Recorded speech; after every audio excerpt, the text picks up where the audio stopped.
A little more than 24 hours have now passed since the city of Memphis released video from the violent arrest of Tyree Nichols. And the nation is now reacting. Thank you for joining us tonight at 10. I'm Sarah Horbacewicz. We're going to turn now to the video itself.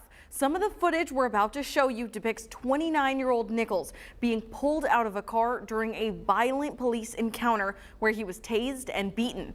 We do want to warn you that this video is graphic and that viewer discretion is advised. Now, our Skylar Henry takes us to Memphis, where the story is still unfolding. No peace. Protesters took to the streets nationwide for the second day following the release of body camera video showing Memphis police brutally beating Tyree Nichols during a traffic stop. It breaks my heart. In the chilling footage, officers are seen holding Nichols down and repeatedly hitting him with their fists, boots, and batons. 5 officers were fired in the aftermath. On Thursday, they were charged with second-degree murder and other crimes in Nichols' death 3 days after the January 7th beating. In a tweet, former President Barack Obama called the attack a vicious, unjustified beating and a painful reminder of how far America still has to go in fixing how we police our streets. On Saturday, the Memphis Police Department announced it's disbanding the so-called Scorpion crime-fighting unit the officers were a part of. Who decided that we needed a Scorpion unit with that kind of leeway, with just a wild, wild west attitude? And it's very puzzling for me that I don't have the information that I need to at least understand what started this. The police chief told CBS News' Jeff Pegues she questions the reason officers gave for pulling Nichols over in the first place: alleged reckless driving. Skylar Henry, CBS News, Memphis, Tennessee. Memphis Police Director Saralyn C.J. Davis said other officers are under investigation, and Shelby County Sheriff said 2 deputies were relieved of duty without pay while their conduct is investigated. Over in Conway, 2 men are facing attempted capital murder and aggravated residential burglary charges. 20-year-old Lance Gilbert and 22-year-old Gabriel Lusk are both behind bars tonight. Police say they're involved in a shooting that happened earlier this month in Conway on Keithley Drive. Conway authorities are also asking for your help in solving another case tonight. Police need to locate 18-year-old Tracy Patton Jr. That's the man that you're going to see right now on your screen. Police say that Patton is wanted in connection to the Conway double homicide that we first told you about last Saturday. It happened near Lucille and Davis Streets. Since then, police have arrested another suspect, 19-year-old Deshaun Jordan Jones. Both men face charges on 2 counts of capital murder. If you see Tracy Patton Jr., you're asked to contact police immediately. Pine Bluff police are searching for a suspect tonight as well. 20-year-old David Burnett on your screen right now. He's wanted for capital murder and aggravated robbery. Police tell us the charges stem from the city's first homicide of the year back on January 4th at Regency Arms Apartments.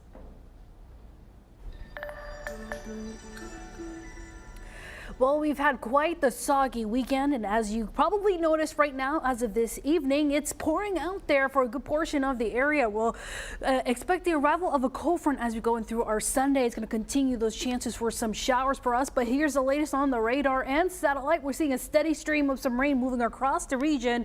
A closer look across the natural state. Most of that is in the parts of central and southern and eastern portions of the state, northwest Arkansas. You guys are in the clear at the moment, but we even picked up a few rumbles of thunder as well here in the metro, where we're seeing bouts of some moderate to even heavy showers at times with some patchy fog as well ahead of a warm front that's lifting through the area, increasing the moisture content. We'll see a little bit of a cooler night in store. We're sitting in the low 50s to 40s to our north, close to 60s to our south. Temperatures actually might be increasing overnight for some, especially in southern Arkansas, with that warm front pushing on through. A cold front pushes through by your Sunday morning throughout the afternoon, giving us some periods of some rain, pushing it further to our south and east, wrapping up by tomorrow evening. But we have more rain in the forecast to talk about next week. It's going to be back-to-back-to-back chances for us. So I'll have a full picture of that forecast coming up in minutes. It's no secret that throughout history, minority groups heading to cast a ballot faced intense voter intimidation. That includes tactics like gerrymandering and poll taxes. The federal government eventually stepped in to regulate voter access. Tonight, our Frederick Price walks us through how one Arkansan uses art to bring light to dark times. Tucked away in the historic Dunbar area and just a few miles from the Little Rock 9 monument is Hearn Fine Art. We focus on Black culture through literature and the fine arts. For more than 3 decades, Garbo Hearn has featured Arkansas and international artists to help people understand Black culture.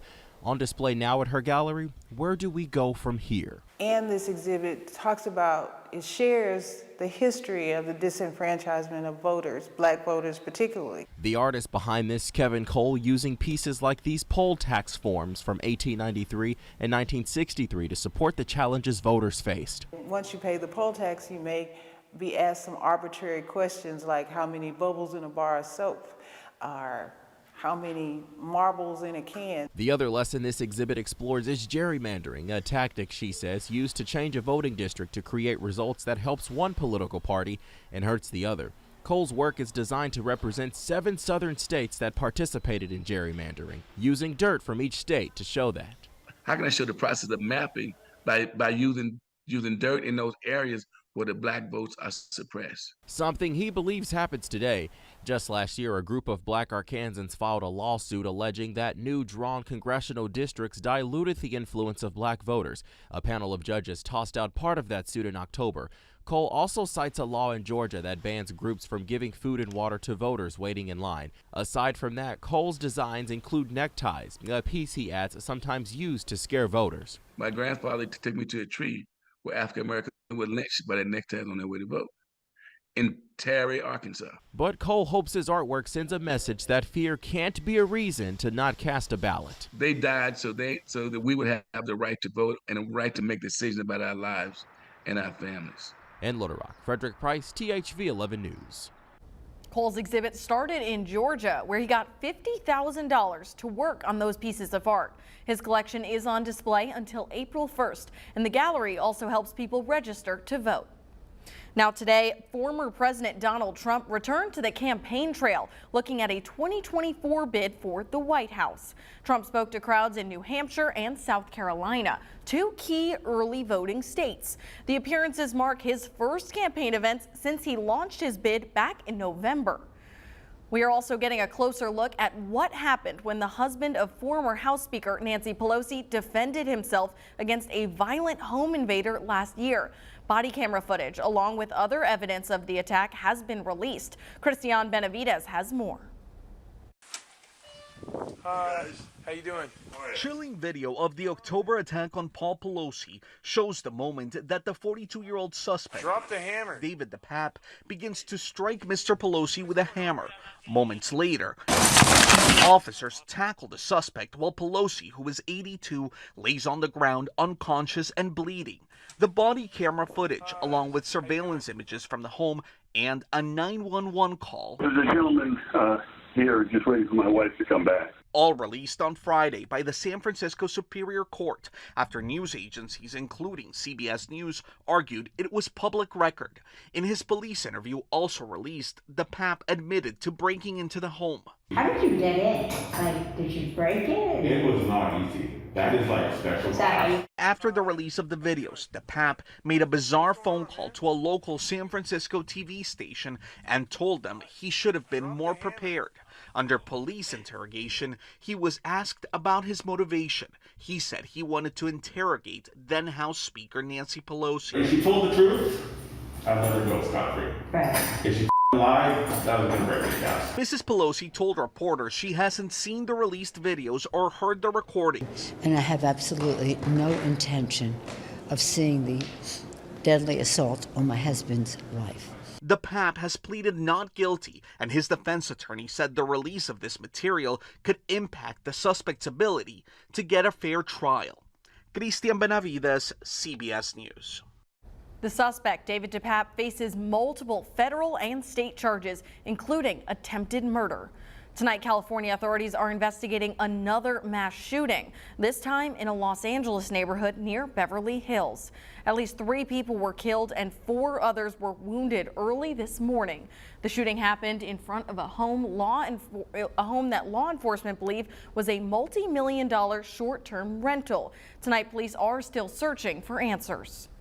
Investigators are also going door to door and looking for additional surveillance video or any evidence that could help us determine what happened here and why these victims were shot.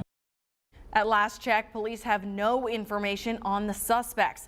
This is the 5th mass shooting this month in California, which has some of the nation's toughest gun laws. Now, many cities struggled with tourism during and after the pandemic. In just a few minutes, we'll show you one city's plan to bring back visitors. But first, let's do a quick check-in of the weather with Corrales Ortiz. Yeah, it is quite the wet evening out there. We'll continue to see rain linger into the overnight hours and into the last half of our weekend. But unfortunately, this rain is going to be sticking around for quite some time. We also have the chance for some wintry weather in the forecast next week. I'll have more on that coming up.